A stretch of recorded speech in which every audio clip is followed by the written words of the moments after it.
dhe bashkëpunëtorit më të ngushtë të kryemafiosit të Shqipërisë dhe të rajonit Ergys Agasi, dëshmon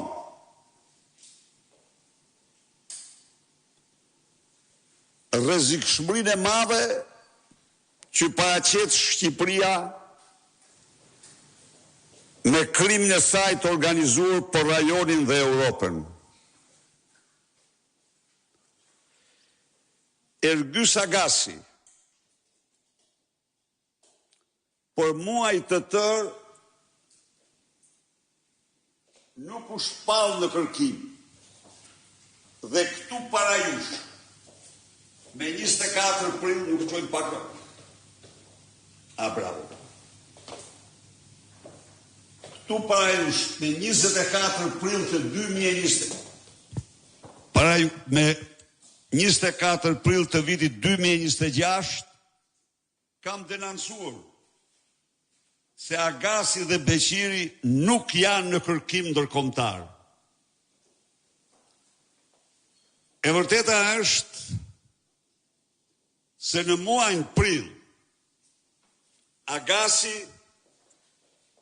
ka bler avion personal, 2 avion personal në Austri. Blerja e të cilëve kërkon autorizime të disa institucioneve të Austrisë, vend me një shtet ligjor ndër më të konsoliduarit.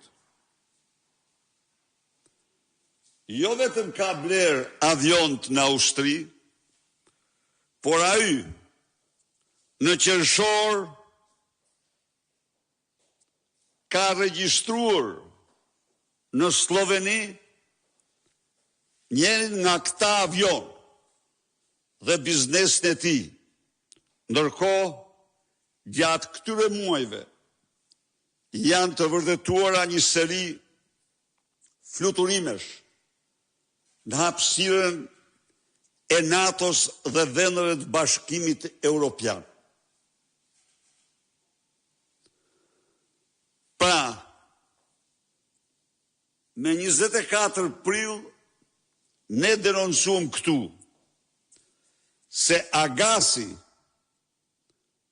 dhe Ermal Beqiri nuk janë në kërkim ndërkombëtar, ndërkohë që urdhër arresti për ta ishte i datës 25 dhjetor 2025. Pra, edhe 4 muaj më vonë, këta nuk ishin.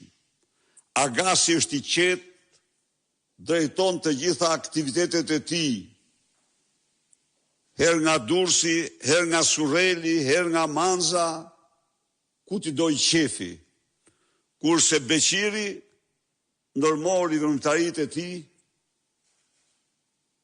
në disa vende anëtare të Bashkimit Evropian, siç janë Austria, Slovenia dhe Franca. Beqiri ka përvetësuar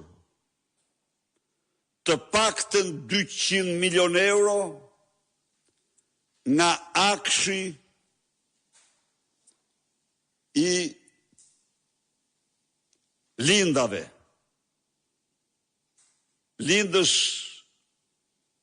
së Akshit dhe lindës Surrelit, që kontrollonte Akshin. Pra, ky është suksesi që reklamonte me të gjithë propagandën e tij Edi Rama. Paraqiste kriminalin Ermal Beqiri para personaliteteve më të larta të Europës, si historinë e tij të suksesit, një bandit, një kriminal, i cili u kap nga autoritetet franceze duke flutruar në një zonë që për ata mund të ishte edhe për qëllime spionazhi.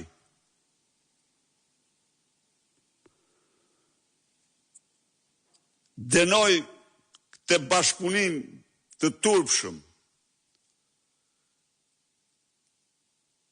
të Edi Rams me krimin. Nuk ka dyshim se prokuroria dhe policia e shtetit po të mos